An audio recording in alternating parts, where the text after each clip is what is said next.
Okay, so maybe we can get started now, and I'll start with some introductions just quickly. I wanted to thank everyone for joining us for tonight's virtual talk.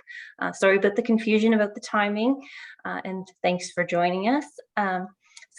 My name is Colleen Inglis, and I'm the Educational Program Coordinator at Lambton Heritage Museum, and I'll be the moderator for tonight's talk. Before I introduce our speaker, I'm just going to go over a few quick things about using Zoom. You can use the chat box to talk with other webinar attendees or to make comments.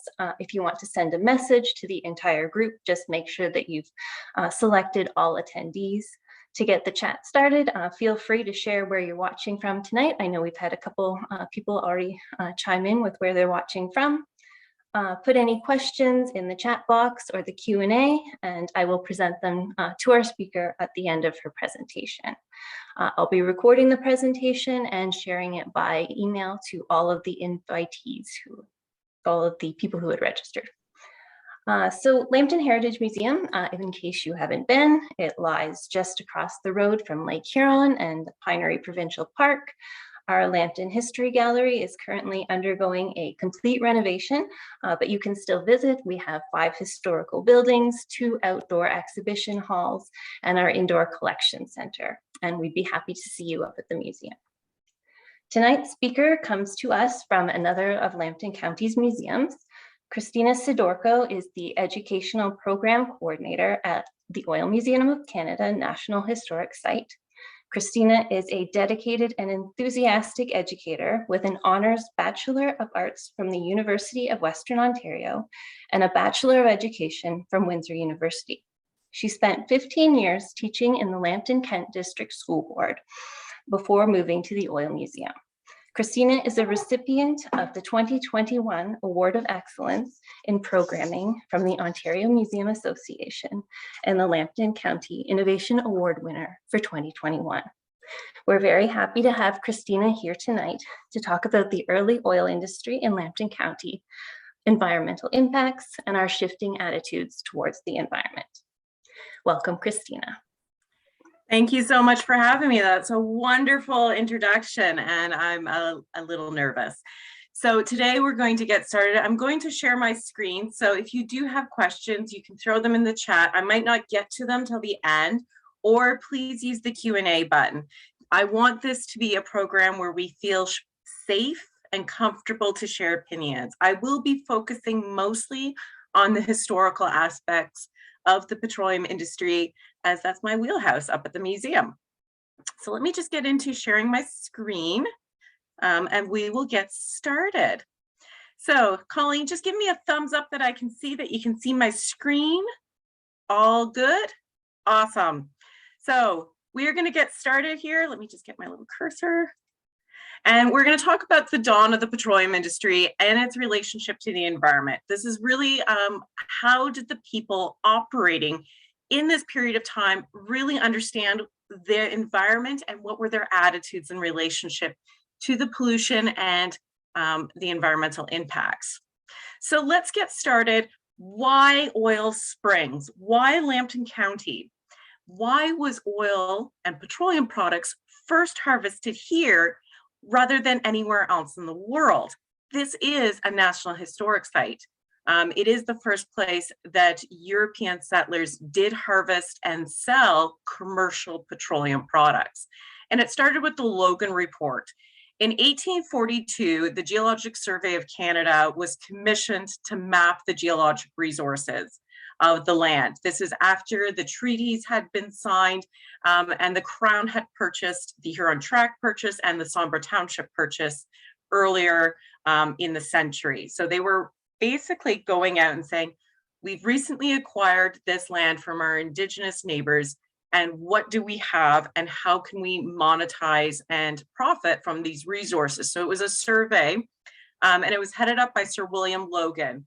Sir William Logan also, because the land that had been acquired by the Crown through the treaty process was so vast, he hired local surveyors to help him out, to map the region. This is how we get the grid patterns that you see for Lambton County and many of the other counties. They run on a north, south, east, west axis.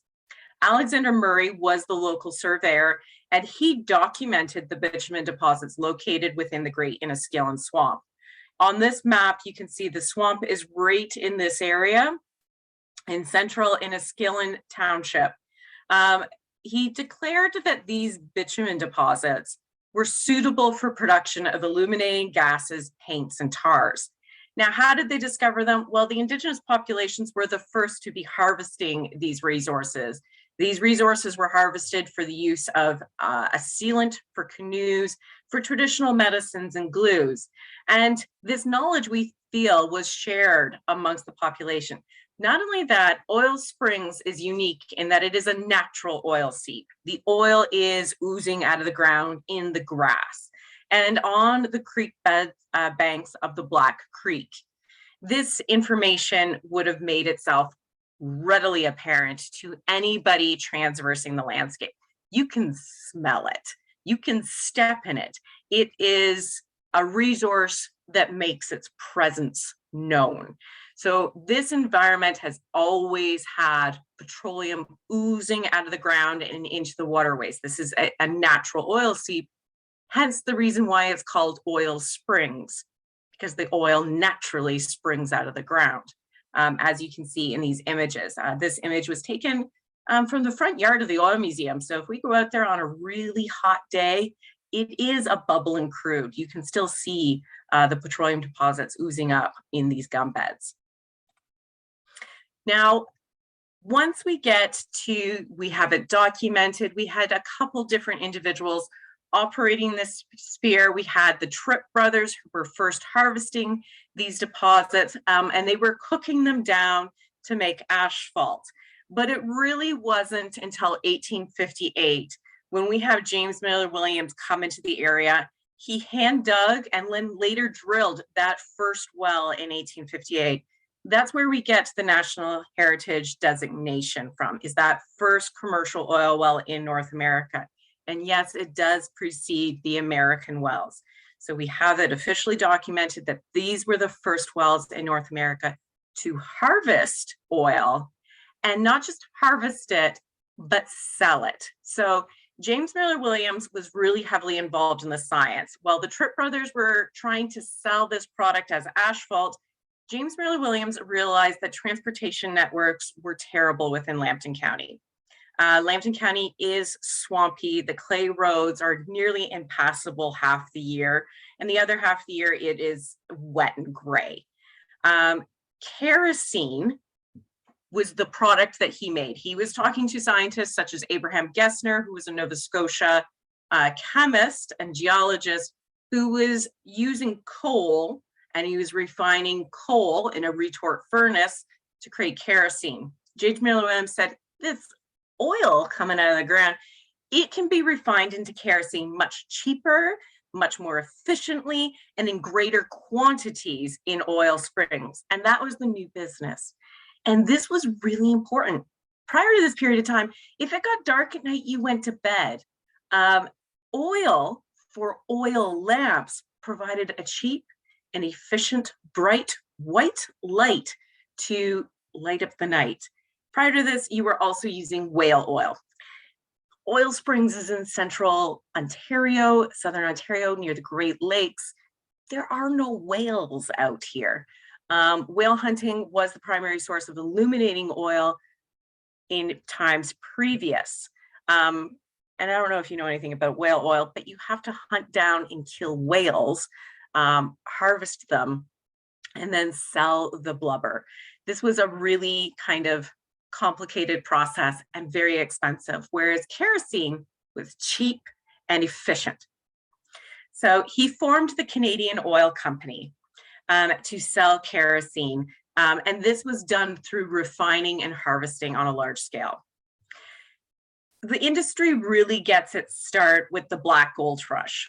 A wildcatter by the name of John Shaw used the spring pole drilling method to drill an oil well, and he struck it rich. He had a gusher.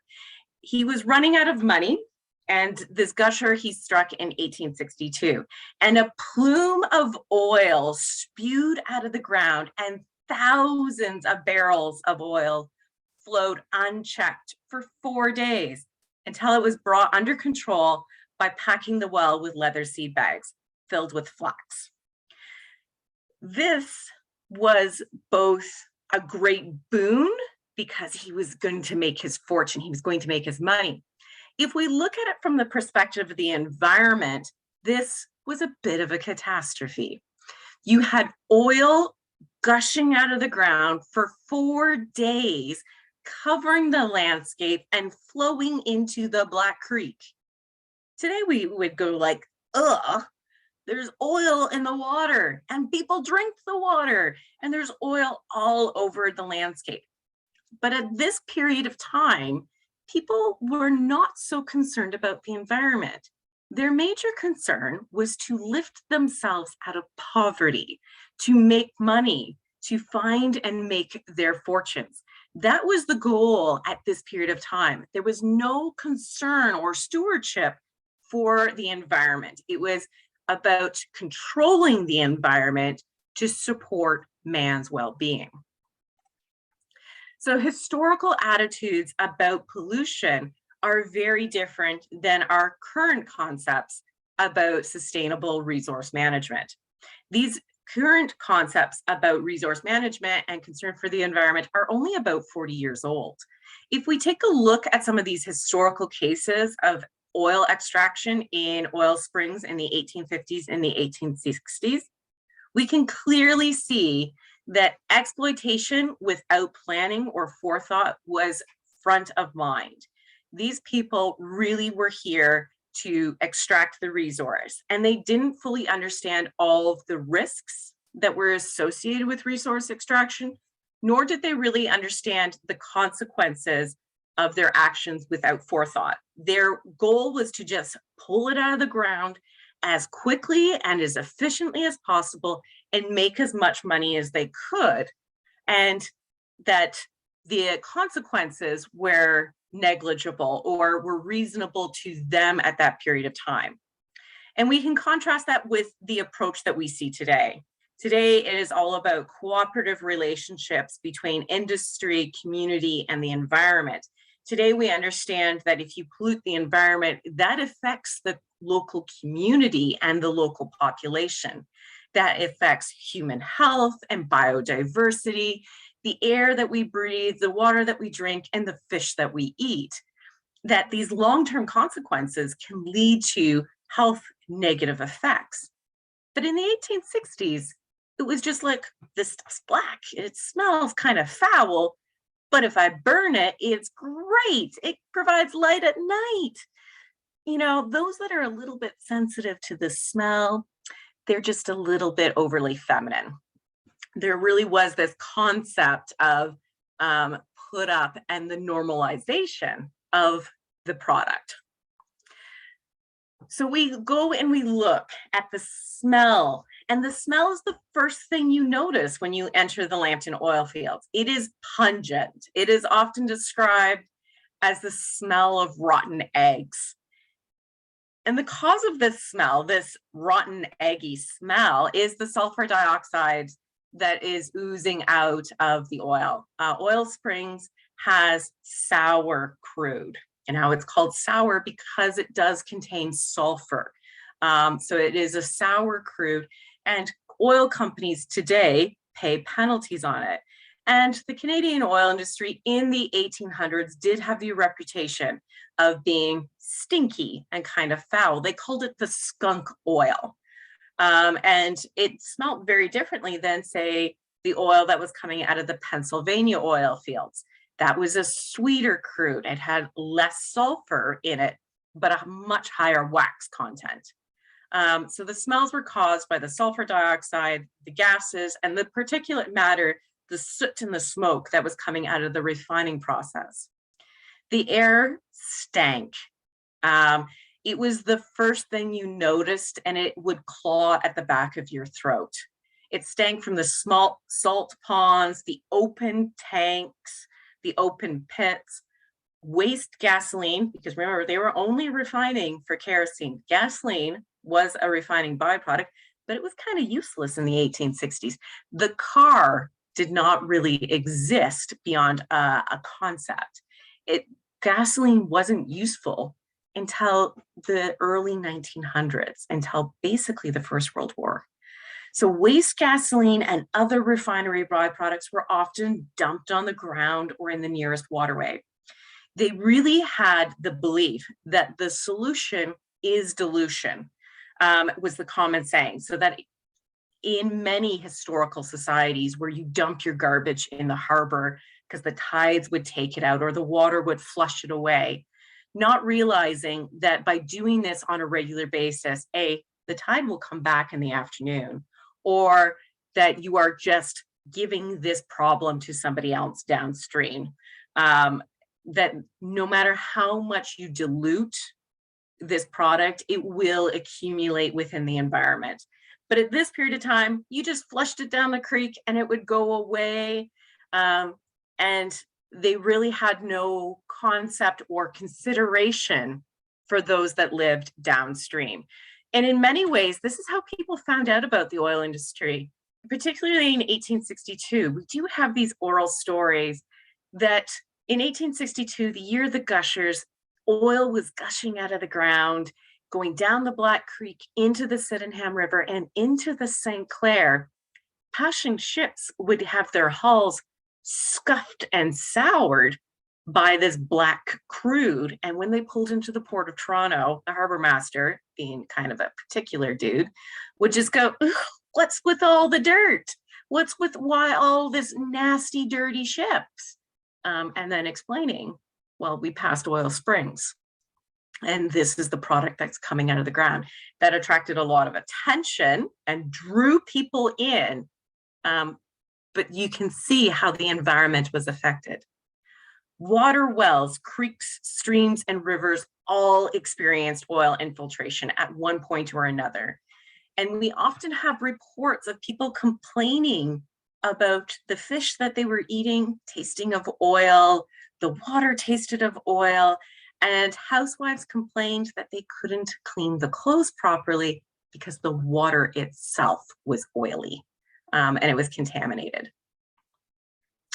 So today, through science and air testing, we know that refineries have the ability to emit toxic chemicals such as benzene and butadiene, which we know are carcinogenic. You should not breathe those things. Those things are not good to breathe in, as well as sulfur dioxide and nitrogen dioxide.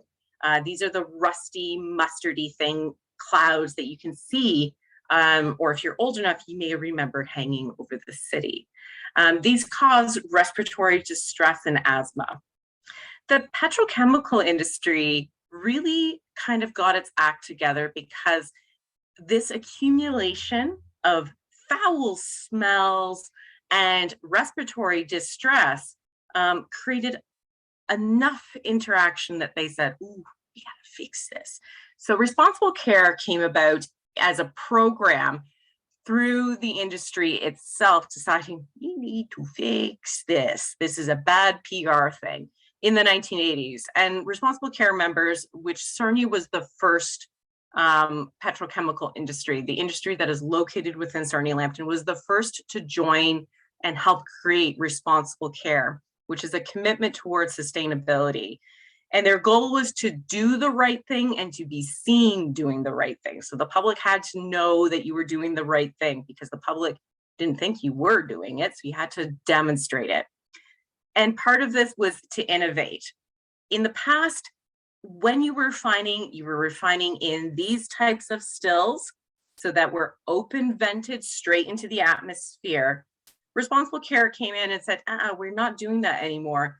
We need to be seen to do the right thing. So they created a closed loop system. So if you go into Chemical Valley today, when you see those smokestacks, 90% of what's coming out of those stacks is steam. They are no longer allowed to vent to the atmosphere, to the local communities.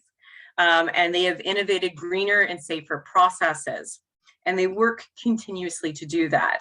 And this is because those people that work in those industries live in the communities that are directly affected.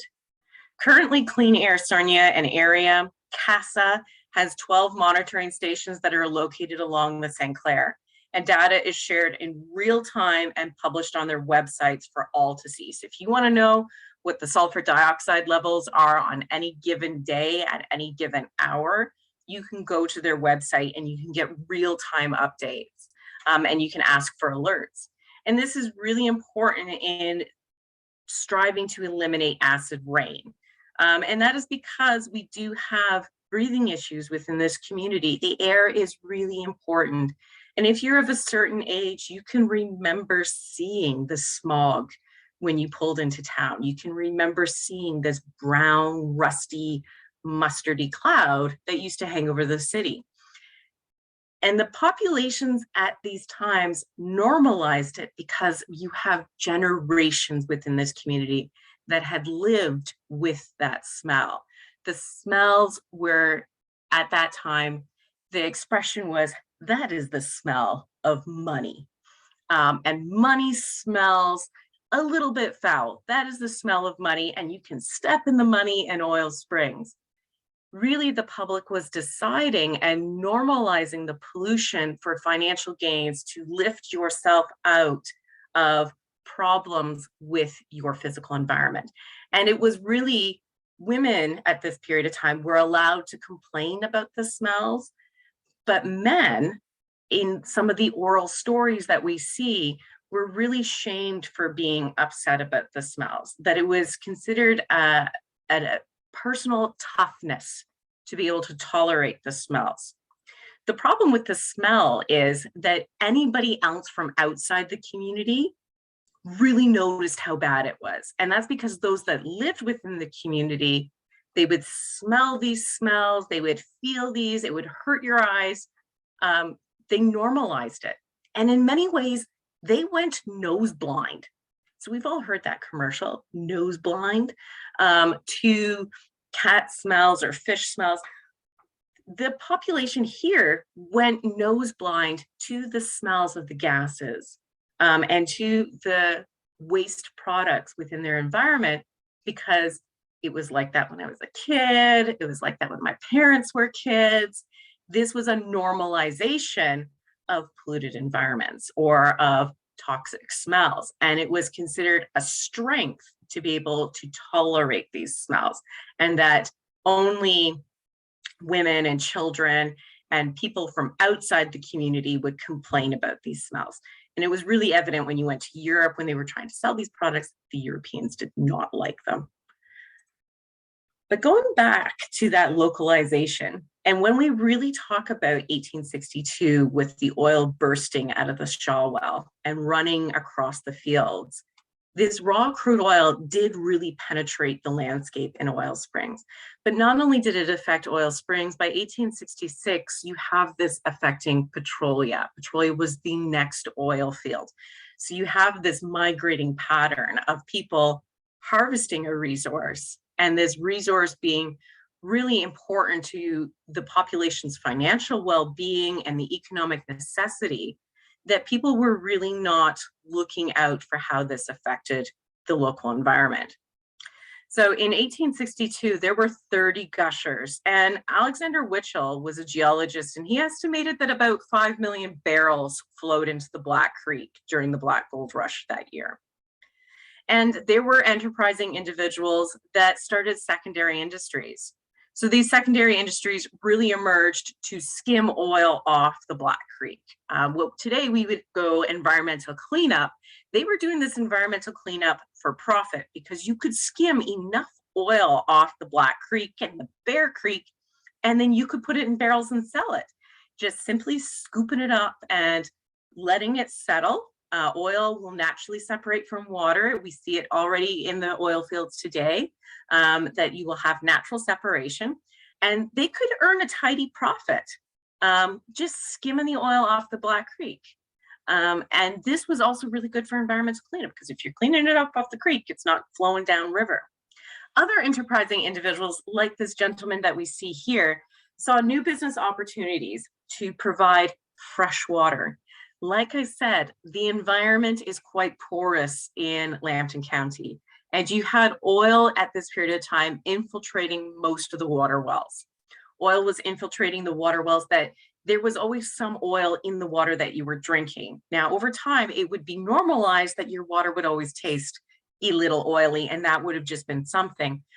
But people started experiencing stomach complaints and ulcers and sores, and you really don't want to wash your clothing in oil. First of all, it's black and it's smelly and it'll turn everything yellow.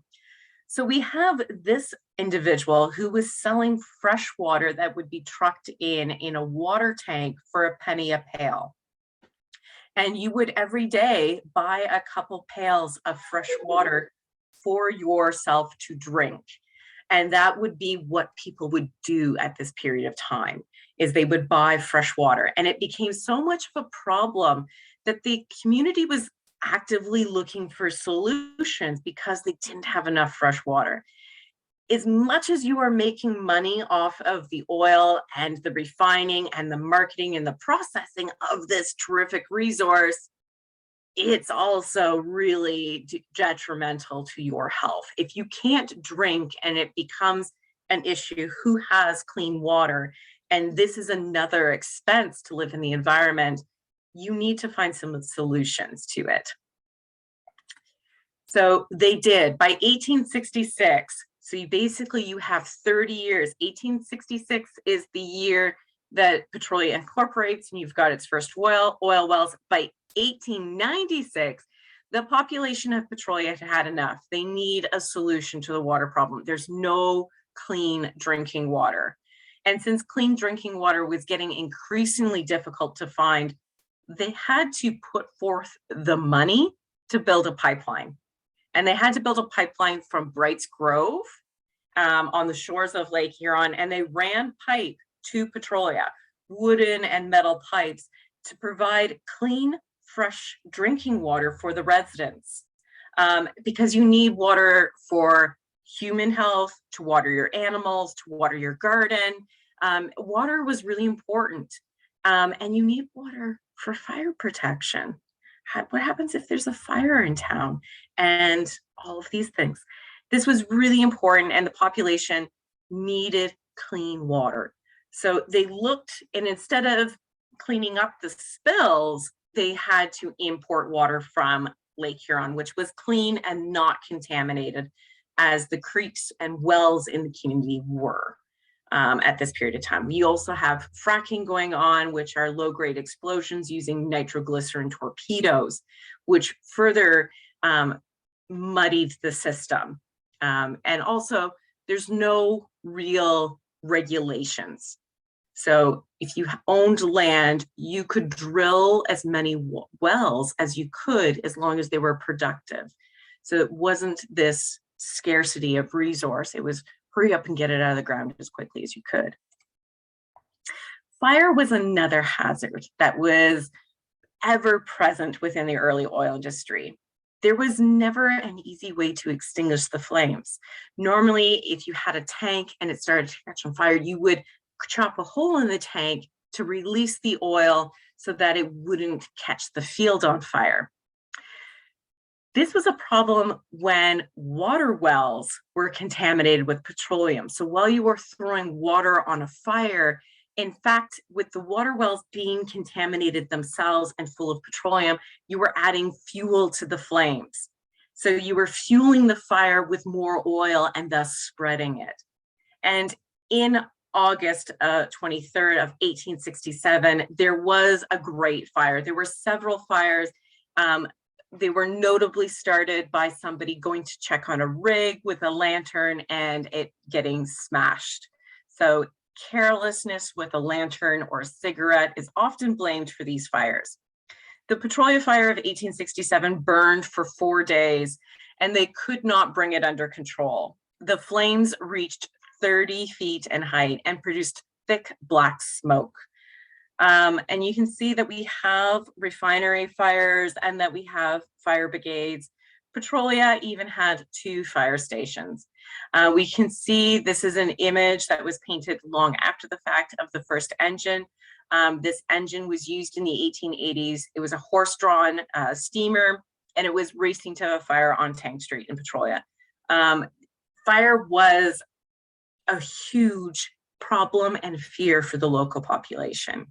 And one of those things that you really need to be cognizant is storage. So prior to 1867, oil was stored in above ground tanks, big wooden vats. After 1867, we have Mr. Nobel, who came up with underground tank storage, which is unique to oil springs and petroleum, that we were then storing oil underground because you could easily smother it and it had less access to oxygen. And this was a new innovation, and it is still used within the oil springs oil field today because it protects the oil from lightning strikes and random sparks.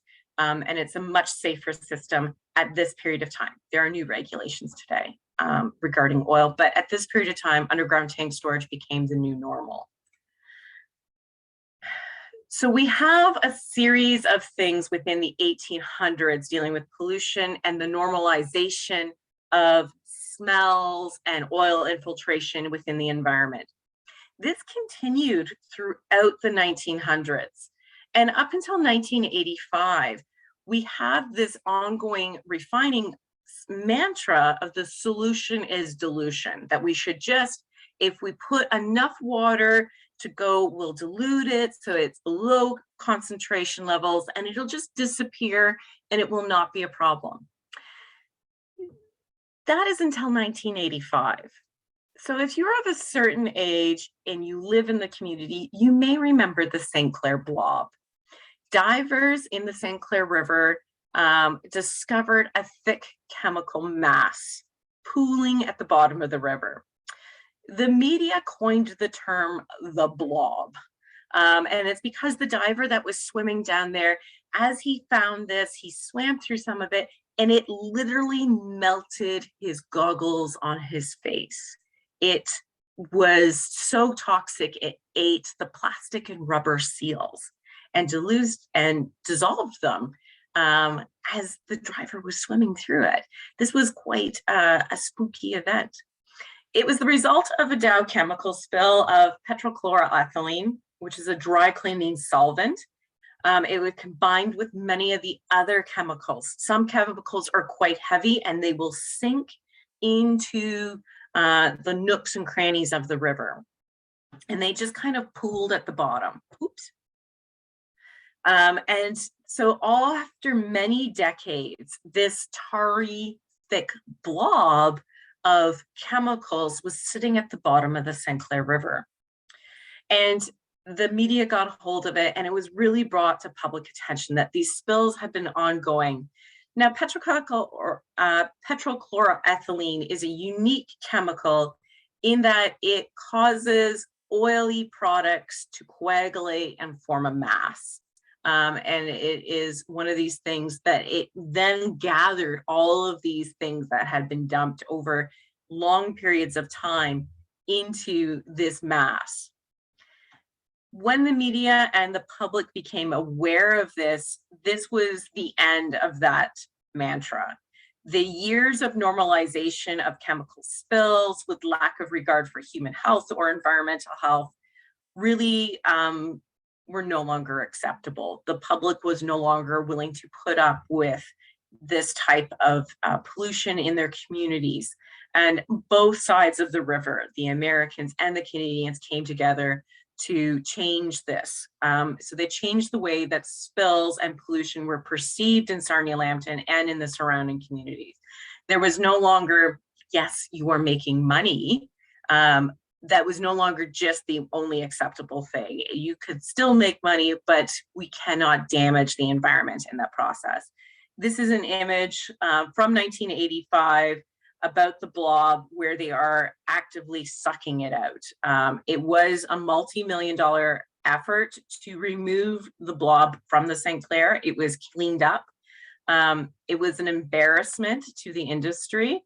In fact, Port Huron, United States, Michigan, had a skull and crossbones, and it was a tourist attraction to come see the blob, which was quite disheartening and upsetting to the local population because this is our home and we were swimming in this and we got our drinking water and we would eat the fish. So this was something that was really concerning to the public. So there was Dow admitted a mistake and spent many, many years cleaning it up. So this was really important because it changed the way the community operated. So what is sustainability? So sustainability is a process and a concept that really came to the public's attention in the 1980s. And it's the study of the interactions and the impact of human activities on the environment. It tries to achieve a more balanced approach, a more balanced, sustainable relationship between the environment, society, and the economy. We understand we have a valuable natural resource in petroleum and in this area, and we do deserve to make money from it. But at the same time, we do deserve to make money from it, and that company does deserve to be profitable, but not at the expense of the environment and the local communities. That this relationship now works together with all of those things to lift everybody up for future generations, so that there's no longer this flushing it down for downstream communities to deal with. Wallaceburg and Walpole Island dealt with some of the negative impacts of this pollution for many, many years, and they don't deserve that. So sustainable development was a concept, and it has been strongly embraced by the United Nations. This is the sustainable development concept, where you have these 17 key goals for sustainable development, which is to lift the population out of poverty. Industry should lift the population that is in its community out of poverty and should contribute to gender equality, quality education, job growth, and infrastructure renewal. These are things that we are really accessing in Sarnia-Lambton and learning about responsible consumption. Well, there is a product that is valuable. We need to use it wisely. It is a finite resource, and we need to make sure that water and climate action are part of that. We need a sustainable city and a sustainable community that can grow with this industry for many years to come. And you have economic planners and environmentalists all working together to try and achieve these goals, so that you no longer have this corporate kind of entity looking just for profits. There's more to it than that now. And these corporations have really bought into it. Our local chemical companies have bought into this as well, saying, look, we live here, we eat the food, we breathe the air. We want to live and be in this community for a long period of time. In order to do that, we need to work together to create a healthier ecosystem. So they kind of have a carrot and stick approach. Environmental recovery has taken time, and it's been a joint partnership between industry and all levels of government and the local community. They came up in 1986 after the Blob. Really, this was a policy that was developed, it's called MISCA or MISA, it's the municipal strategy for abatement of industrial waste. So the Sinclair Watershed was identified as an area of concern internationally in 1987. In 1987, the river and the ecosystem surrounding it really was in rough shape. The first step to cleaning up the river was monitoring industrial waste into the waterways through the MESA Act. And the next step was to prevent it. So industry really, they bought into it in a good way, saying, look, pollution is not cool anymore. And since we live here, we want to continue to operate here. We want to continue to make money. In order to do that, we need to actually look after the community too. So what they started to do was really closing those systems, really making sure that waste and safety were front of mind. And by putting safety and ending spills and accidents from escaping these plants, you really can. So you went from 120 some odd spills in the 1980s and the early 2000s to less than that today. And there are huge fines if you spill. Today, industry in all levels of government and Indigenous communities regularly monitor and publish the data related to air and water pollution in real time. You need to know what is going on because somebody will want to be sneaky because they don't want to pay the fines. And accidents do happen, so you want to be aware of it. Data can be found on the CASA website and BASIS, which is the Blue Water Association for Safety, Environment, and Sustainability. Really, the community and industry are now working together instead of against each other to really clean up, to create a healthy environment for us all to live in. Is it perfect? No. Is it a lot better than it was? Yes. And we can see that in some of the schematics that were released by St. Clair Conservation Authority. They have this on their website. So BUIs are beneficial use impairments. So in 1991, when they were starting to do these assessments, you can see that the St. Clair River was in really rough shape. Look at all of these different things that were impaired: drinking water, swimming water, the wildlife, the insects, and these yellow ones are things that need more research. So this was an area of area that needed improving. The St. Clair River was sick, and it was up to everybody involved on the American side and the Canadian side to work together to really kind of say, we need some solutions, we need to clean up, we need to prevent spills from happening in the first place. This is our job, and we need to make it for all of our communities that live along this, whether it's Sarnia, St. Clair, whether it's Corunna or Aamjiwnaang or Walpole Island, and the people in Walsburg and Windsor and further down the river system. They all need and deserve clean water and be able to use the river however they see fit. So that first thing was to prevent spills and to recognize that we now have the science to say that we can't just pull it out of the ground willy-nilly. It is up to us to go and say, this is no longer normal, and that we need to change our human practices to affect better. And you can see that we have had some significant improvements over time. That is to say that oil and petroleum products are a pervasive part of our modern society. We use oil every day in the form of fuel to power our cars, plastics, synthetic rubbers, textiles, medicines, and more. It's in everything. And I'm not saying not to use it. I'm saying you need to be aware that these products are necessary, but that one of the keys to reducing pollution is to reduce consumption and to properly recycle products at the end of their usefulness.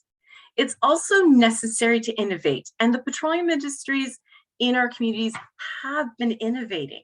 They have taken responsibility. They have said, okay, what was cool in the 1950s is no longer cool, because now that we know better, we can do better, and they are doing better. So it is necessary to innovate and find new ways to make the daily products that we all enjoy. Because I love makeup and I love polyester and I love plastic. But how do we use these products in a much better way to impact our communities and our environment? So a path towards the future. We are now in a position where we have closed loop systems within the industry to prevent harmful contaminants from entering the environment. Since the 1980s, there's been a 75% reduction in pollution into the air and water of our communities. Together, industry and the community have come together to really make environmental improvements. Even the local municipalities have worked hard to make sure that sewer water is treated before it enters the water streams.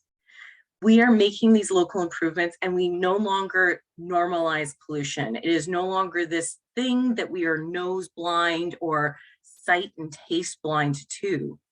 Investments are being made in wind and solar power throughout our current communities, looking for a green switch. How do we make these transitions? We do know that burning fossil fuels creates greenhouse gases, but how can we utilize those fossil fuels in new and innovative ways that produce less harmful impacts? Maybe that is removing the sulfur through sweetening units so that you don't produce those types of gases, or maybe it is a new hydrogen fuel cell economy. Oil is part of our heritage. It's been part of our heritage for many generations. 5,000 to 10,000 people are locally employed in this sector within Sarnia-Lambton.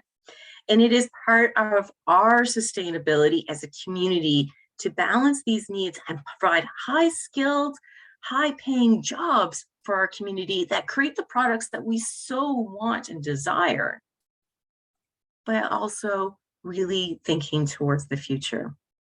The area has recognized that there are rooms for improvement, but we are also moving towards a hybrid chemistry cluster. With a focus on green initiatives and sustainability, the environmental factors that are ever present within this industry are regulated continuously through live air and water quality testing. The Oil Museum of Canada's main exhibition highlights local innovation through the industry emerging in the 1860s all the way to today with an eye towards the future. The face of fossil fuels eventually running out is a real possibility. There is only so much. It is a non-renewable resource. And that's because oil itself takes 400 million years. The oil deposits in Lambton County are 400 million years old. They were from the Paleozoic. They are older than the dinosaurs. They're the prehistoric remains of ocean life, plankton, algae, and pond scum that the earth has pressure cooked over that 400 million years. And once we extract it, it's not going to be replaced within our lifespans or our children's or grandchildren's lifespans. So it is up to us to use these products responsibly, to use this resource that is so valuable that can only create so many products, and look at renewable feedstocks in the place of some of the petrochemical products by looking to bioplastics and biodegradable materials that don't accumulate within our water and air systems. Located within Lambton is LCY Bioscience Plant, which produces bio-based chemicals. They make succinic acid, which is a key chemical essential to creating biodegradable plastics and food additives. It's done by fermenting sugars using corn syrup that is locally produced. Our farmers in Lambton County are currently planting corn that can be utilized and is a readily renewable resource. So by using these new feedstocks instead of traditional petrochemicals, this fermentation process creates no harmful volatile organic compounds. Therefore, it's a much more eco-friendly resource. But we are also using petroleum resources in new and different ways, whether that be hydrogen fuel or other different types of products. These things are essential to creating an innovative industry that's here for the long term, that plans on being here for the next 50, 160 years.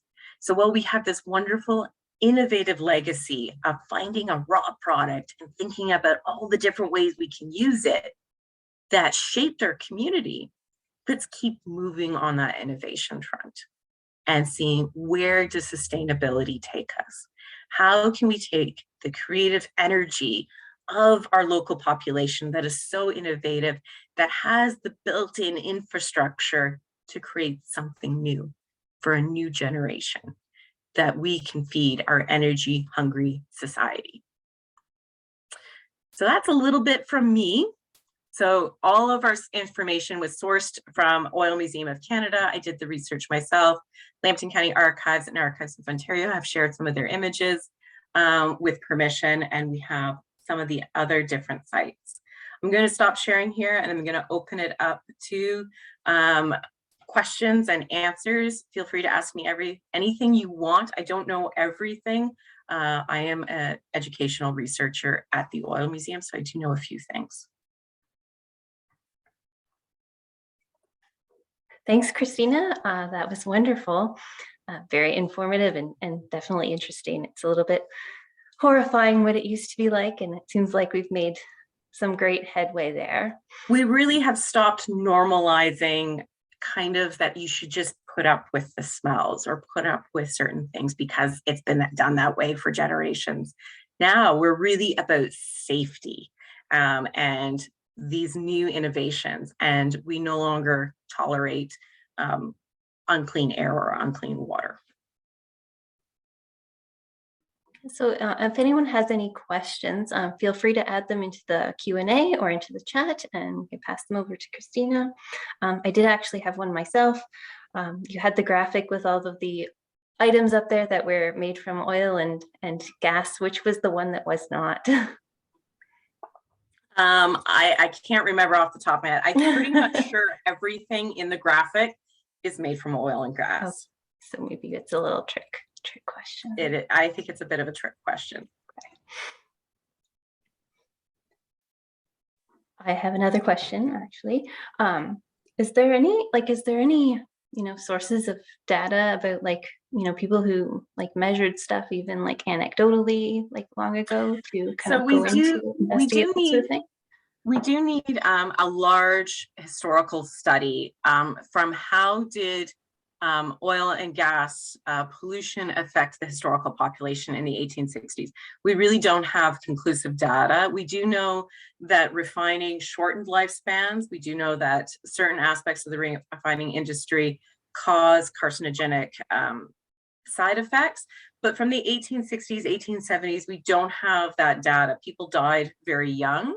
And it's only now that we are getting some conclusive data from the last 40 years of how the industry affected petroleum workers within those refineries. We do have a question in the chat wondering, how does the air quality in Sarnia compare to the rest of Ontario?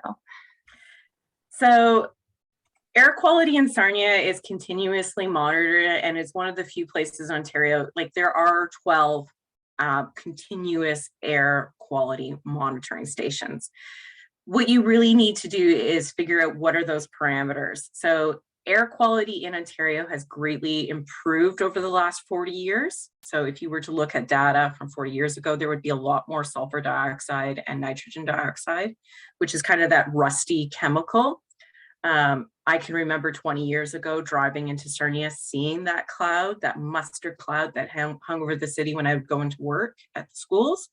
You don't see that anymore. So it is continuously monitored and it is improving over time. Is it perfect? No, because we hear the sirens all the time because there's been a gas leak, or the radio will tell us that we need to go inside. But it is better than it was. So there's been a significant reduction in pollution, but there still is room for improvement as far as I am aware. And how does it compare to the rest of Ontario? It depends on which part of Ontario you're talking about. The Golden Horseshoe has air pollution because it comes from different manufacturing levels. But if you go to the far north, they got really clean air up north. But that's because they don't have any manufacturing. Great. And then another one, if we start to produce biodegradable plastics, how much corn is necessary to produce it? Maybe a bit technical, but a lot of corn. So right now, that's why we're not doing the full switch, because you'd have to plant every square acre of Lambton County and most of Ontario in corn to feed that desire for bioplastics. You're basically converting it and fermenting it to create an ethanol. And then from there, that ethanol and those alcohols are used to make bioplastic or succinic acid. I'm not 100% sure on the chemistry or the amount of corn that would be needed, but I do know that they require large amounts of it. That corn that does go to those plants, those crushers, the stuff that they don't use goes to feed for animals. So it is kind of a nice cycle. So it comes out of the fields, it goes to the chemical refiners, they extract something, and then the bulk of it goes to animal feed as well. But how much? I don't know. I don't know off the top of my head. A lot. That's great. If anyone else has any questions, we still maybe have a couple minutes.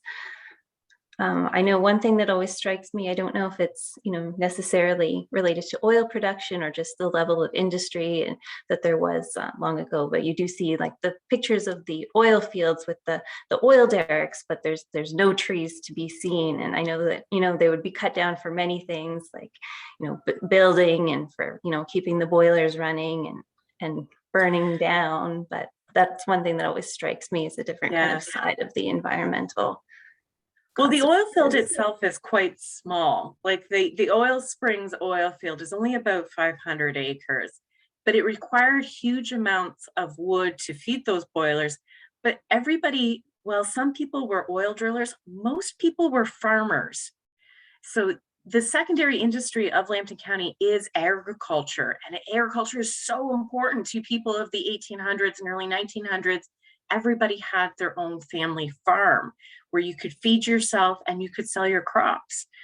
So while it may have been that they worked in the oil industry on the side, they probably had a farm, and you would clear the land specifically to grow crops and have small agricultural holdings. So a family farm was very important at that period of time as the second industry of this community. Well, it doesn't look like there are any additional questions at the moment. Thank you everyone for joining us. And oh, here's one just before the end. Is acid rain still an environmental issue? I know we don't hear about that one too much anymore. We don't hear about it too much because a lot of those things that cause acid rain, particularly in the 1980s, removing lead from gasolines, you have unleaded gasoline, that no-knock gasoline, that really helped, and the desulfurization and sweetening units. So many of the chemical refineries remove sulfur from the oil before it becomes your gasoline. So what they're doing is they're removing through hydrotreating.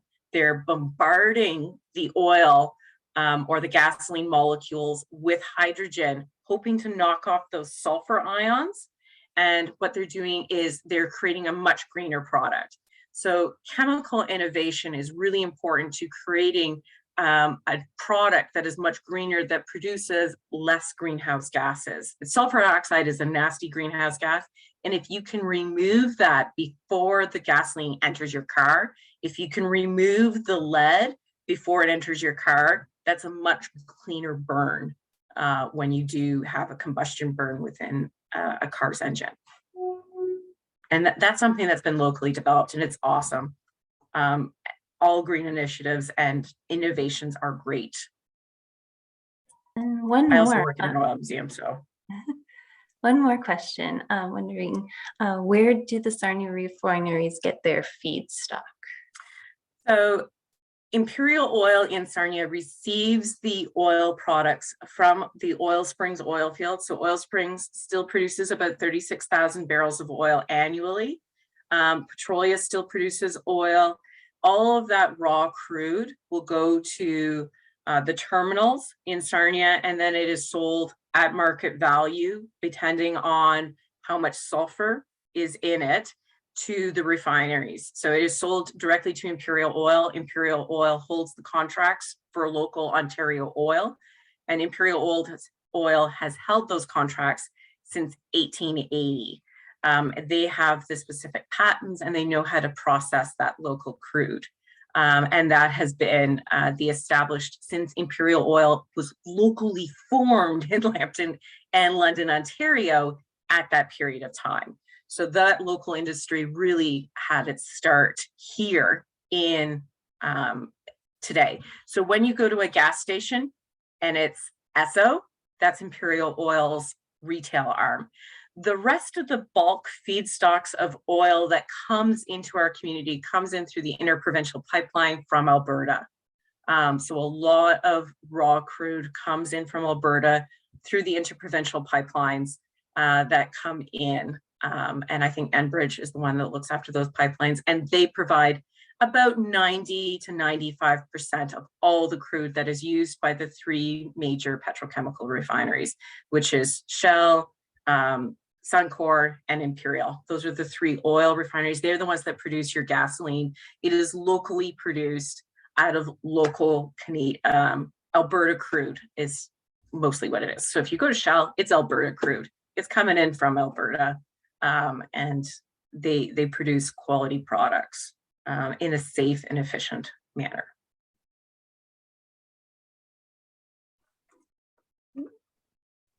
Oh, thank you. Thank you. Great presentation. Another comment in the question for you. So yes, I agree. That was a great presentation, Christina. It's really nice to bring some of the oil history related content to the Heritage Museum. It's a topic that we don't cover very often, but it's greatly affected like all of Lambton County, our environment, both our economics, our social, all kinds of things related to the community. And it's for over 150 years. So it's really nice to hear about that. And you did a great job, and lots of great questions. Thanks. And from everybody, I encourage you come to the museum. We are freshly done our renovations. It's now open to the public. We have some amazing, innovative exhibits, and I'm normally there 5 days a week. So you can ask me any questions that may come up afterwards. We have virtual reality and touchless walls and tap screens. There's so much wonderful history, and it is a safe place to ask your questions. So if you have questions about oil, you have questions about history, we have no political opinion, so we will gladly answer what we are able to with the knowledge that we have in our historical resources. And we encourage you to come visit us. You can smell it and see it. It's a very visceral experience. You can smell the petroleum industry. Yes, you definitely can. I'll even let you touch the gum beds. Nice. Bye, friends. Well, everybody have a good night. Thank you for joining us, and we will email you a copy of the presentation later. All right. Thank you, Christina. Bye.